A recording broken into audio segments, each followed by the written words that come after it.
एक समय में तलवार के दम पे सलवार उतारने वाले लोगों का स्वागत है, नहीं तो पाकिस्तान जैसे आश्चर्य देख लो। कब हमने मस्जिदें तोड़ी बताओ, एक उदाहरण दे दो मस्जिदें तोड़ी हो। हम पहला धर्म यहाँ का हिंदू होना चाहिए, और जैसे क्योंकि हिंदुओं की छतरी के नीचे तो इन्हें मिल जाएगा आटा आज 35 रुपये किलो। पाकिस्तान जो गए हैं उन्हें मिल रहा है 150 से लेके 200 रुपये किलो।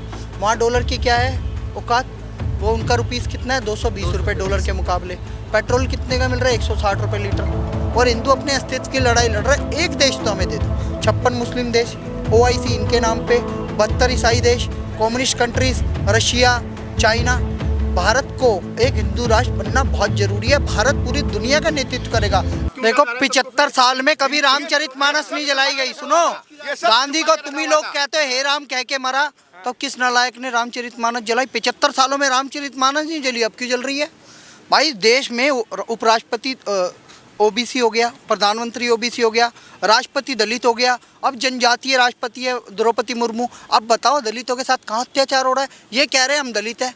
जब उत्तर प्रदेश में समाजवादी पार्टी सैफई महोत्सव करवाती थी, 100 करोड़ रुपए सरकारी खर्चा होता था, तब बग्गी आती थी लंदन से। अब 100 करोड़ खर्चा नहीं हो रहा, तब ये दलित हो गए, क्योंकि इनके पास सरकारी फंड नहीं है। अब ये जातीय युद्ध करवाना चाहते हैं। यहाँ पे सब हम एक हैं, मजे से रह रहे हैं, फ्रीडम ऑफ एक्सप्रेशन है। अफगानिस्तान में जीत के दिखा दो, हैं? अफगानिस्तान में बातें बोल के दिखा दो, आप पाकिस्तान में बोल के दिखा दो, बोलने नहीं दिया जाएगा। पाकिस्तान में कोई हिंदू राष्ट्रपति प्रधानमंत्री नहीं बन सकता, राष्ट्रपति नहीं बन सकता, बड़ा मंत्री नहीं बन सकता। वहाँ तो जोगिंदर नाथ मंडल गया था, उसे भी कुत्ते की मौत मरना पड़ा कहीं भारत में आके। वहाँ पे जितने हिंदू गए थे 2% बचे हैं, यहाँ से गए थे 18%, बचे 2%। भारत में मुसलमान थे 9%, हो गए आज 18% से ज़्यादा। बहुसंख्यक की श्रेणी में आने वाले हैं वो, लेकिन कोई बात नहीं करेगा। अब हिंदू राष्ट्र इसलिए चाहिए क्योंकि अफगानिस्तान वाला हाल नहीं चाहिए कि 70,000 कोई आतंकी आ जाते, तालिबानी शरिया लो लागू करके महिलाओं पे अत्याचार करते, बम फोड़ते हैं, मस्जिदें उड़ा देते हैं, ISI एक्टिव हो जाता है वहाँ। पाकिस्तान में अहमदिया मुसलमानों की मस्जिदें तोड़ी जा रही हैं, शिया मुसलमानों की मस्जिदों पे बम गिराए जा रहे हैं पेशावर में। क्या भारत में 72 फिरके रह रहे हैं मुसलमानों पे? यहाँ पे निज़ामुद्दीन औलिया हैं और उसी के सामने मरकज है। दोनों अलग अलग कास्ट हैं, पर एक दूसरे से लड़ते नहीं हैं, क्योंकि भारत में बड़े तरीके से रहते हैं ये। और ये तरीके से रहने के लिए क्या एक प्रोटोकॉल मेंटेन होता है, क्योंकि यहाँ बहुसंख्यक हिंदू है जो शांति प्रिय है। बागेश्वर धाम बाबा को आप क्या मतलब उस पर जो टिप्पणियां हो रही है उस पर क्या बोलना चाहते हो? जो मैं लोग तो कर रहे यही हैं, कहूँगा, उन्होंने कहा है जो राम का नहीं वो हमारे किसी काम का नहीं। और जो राम का नहीं है वो कहाँ जाए फिर? देखो सभी राम के हैं ना। उन्होंने ये भी कह दिया सबका DNA राम का ही है। आप चेक करोगे, इनके फोर्थ फादर भी औरंगजेब ने जूते मार मार के इनको मुसलमान बनाया, ये सबको पता है। मतलब मुस्लिम के अंदर भी राम का खून है? भाई मुसलमानों की बात सुनोगे तो इनके फोर्थ फादर हाँ, सारे हिंदू ही थे। अच्छा। अब एक और बात सुन लो, हिंदू राष्ट्र क्यों बनाना जरूरी है? यहाँ पाकिस्तान वाले हाल नहीं चाहिए, क्योंकि हिंदुओं की छतरी के नीचे तो इन्हें मिल जाएगा आटा आज 35 रुपये किलो। पाकिस्तान जो गए हैं उन्हें मिल रहा है 150 से लेके 200 रुपये किलो। वहाँ डॉलर की क्या है औकात, वो उनका रुपीस कितना है 220 रुपये डॉलर के मुकाबले। पेट्रोल कितने का मिल रहा है 160 रुपये लीटर। तो वो वाले हाल तो नहीं है। कटोरा लेके दुनिया भर में घूम रहा है। उनके पोर्ट ऑक्शन होने वाले हैं, उनके वहाँ गधे बेचे जा रहे हैं। चाइना वाले पता है क्या कर रहे हैं? वहाँ की महिलाओं को शोषण कर रहे हैं, महिलाओं को ले जा रहे हैं खरीद के। चाइना कितना अत्याचार हो रहा है महिलाओं के साथ। भारत का अभिन्न अंग था पाकिस्तान, जिन्ना ने भारत का बंटवारा किया। नेहरू और गांधी उसमें योगदान देने वाले थे। डोमिनियन स्टेट जरूर बना हो, लेकिन वहाँ पे और यहाँ पे कितना अंतर है। यहाँ का मुसलमान फल फूल रहा है, यहाँ का सिख फल फूल रहा है, जैन फल फूल रहा है, हिंदू फल फूल रहा है, मज़े से जी रहे हैं। भारत का प्रधानमंत्री 78% वोट लेके दुनिया में नंबर 1 है, जिसने भाई महाकाल धाम बनाया, जिसने काशी कॉरिडोर बनाया, जो हिंदुओं की बात करता है। 2014 का आपका एक सवाल था, 2014 से पहले सिर्फ मुस्लिमों की बात होती थी। कॉमनल वायलेंस बिल आया था इस देश में, क्या उसकी बात होगी? मुस्लिम तुष्टीकरण में वो अंधे थे। अब मोदी क्या कहते हैं? सबका साथ, सबका विकास, सबका विश्वास, सबका प्रयास। ट्रिपल तलाक उन्होंने हटवाया, 370 उन्होंने हटाई। कश्मीर की बात करो, कश्मीर में ज़्यादा मुस्लिम पॉपुलेशन हुई तो नाराए तबगीर लगा के 3,90,000 हिंदुओं को निकाल दिया, जिनकी वो भूमि थी, कश्यप ऋषि की भूमि थी। किन्होंने निकाला? पाकिस्तान फंडिड आतंकवादियों ने, बंदूक के दम पे। तालिब गालिब, और ये फिल्म देख लेना द काश्मीर फाइल, उसमें पूरा सच्चाई दिखाई गई है। उसकी बात करो ना, हमारे घर में विस्थापित हो गए वो। और क्या हिंदू अब अपना ये देश भी छोड़ दे? बांग्लादेश ईस्ट पाकिस्तान था, अब वो बना बांग्लादेश 1971 में। निकला तो भारत से ही, एक देश अलग हो गया ना हमसे, एक वैसी स्टेट। क्या भारत को बांट देना चाहते हो? और भी स्टेट बढ़ जाएंगे अगर आज हिंदू राष्ट्र नहीं बना। पहला धर्म यहाँ का हिंदू होना चाहिए, और जैसे अमेरिका है अमेरिका में सिख भी रहता है, ईसाई भी रहता है और हिंदू भी रहता है, मुस्लिम भी रहता है, पर शपथ ली जाती है किसकी? बाइबल की। कोई भी राष्ट्रपति बनेगा। वैसे ही भारत का पहला धर्म हिंदू ही होना चाहिए। जैसे योगी जी ने बोला है भारत का राष्ट्रीय धर्म सनातन है, जिसका ना आदि है ना अंत है, वो सनातन है। वो सनातन राष्ट्र घोषित करवा दो, हिंदू राष्ट्र घोषित करवा दो, तभी सुरक्षित रहेंगे। और ये मांग क्यों उठी है? बार बार हिंदुओं का अपमान हो रहा है फिल्म के माध्यम से। कोई रामचरितमानस चला देता है, राजस्थान में कोई गीता जलाए, तो भाई हिंदुओं पे ही क्यों ऐसे टारगेट?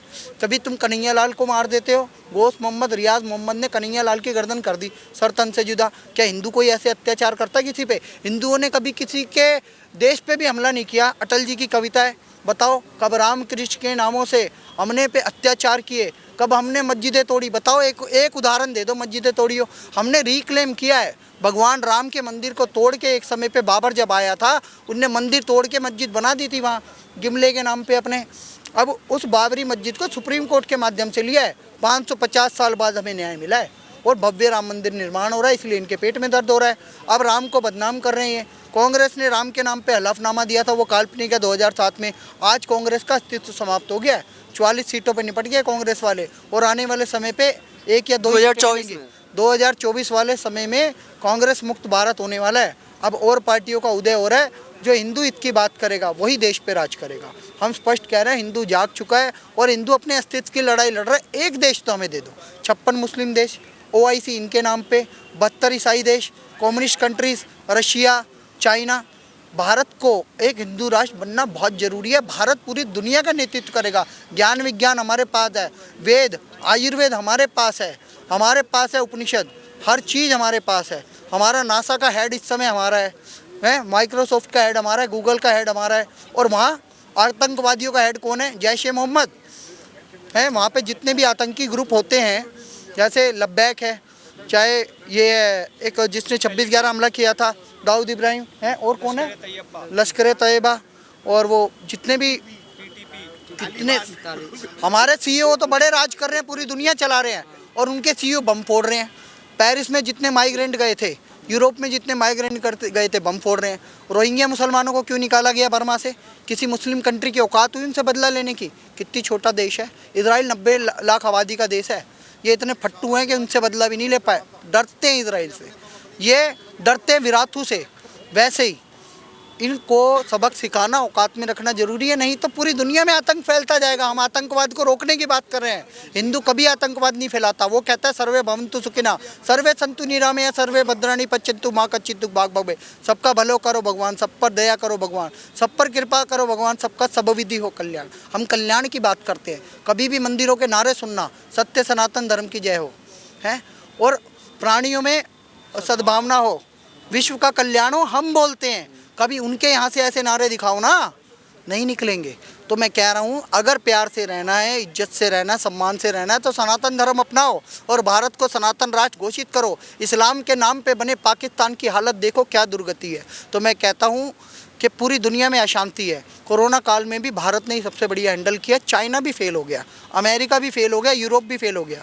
ब्रिटेन में भी जिसने सबसे बढ़िया मैनेजमेंट करी थी वो फार्मेसी वाला बंदा था, उसका नाम था ऋषि सनक। वो भी हिंदू था, इसीलिए उसे वहाँ प्रधानमंत्री बनाया, क्योंकि कोरोना काल में उसने सबको बचाया। वैसे ही भारत में 2 वैक्सीनेशन, कोविन और कोवैक्सीन, मोदी जी ने बनवाई स्वदेशी। 220 करोड़ लोगों को वैक्सीनेशन करवाया। यह इसीलिए एक सनातनी ही कर सकता है जो कहता है हर घर तिरंगा। हर घर तिरंगा वाली बात भी मोदी जी ने कही। आज 80 करोड़ लोगों को अनाज भी दे, और 2024 तक वो लागू रहेगा। 2 साल कोरोना के रहे और अब 2024 तक, 2020 में आया था कोरोना, अब 2024 4 साल 80 करोड़ लोगों को अनाज मुफ्त देना, जिसमें तेल है, चना है, आटा है, चावल है। मतलब आप ये कहना चाहते हो कि जो भी हिंदुस्तान में रहेगा वो सनातन धर्म को अपनाना पड़ेगा? पड़ेगा नहीं, मैं थोप नहीं रहा। स्वागत है, स्वागत कर रहा हूँ और वापसी करो। एक समय में तलवार के दम पे सलवार उतारने वाले लोगों का स्वागत है, नहीं तो पाकिस्तान जैसे आश्चर्य देख लो क्या हाल हो रहा है। एक दूसरे को मार रहे, काट रहे, राशन नहीं मिल रहा है, बहुत बुरा हाल है।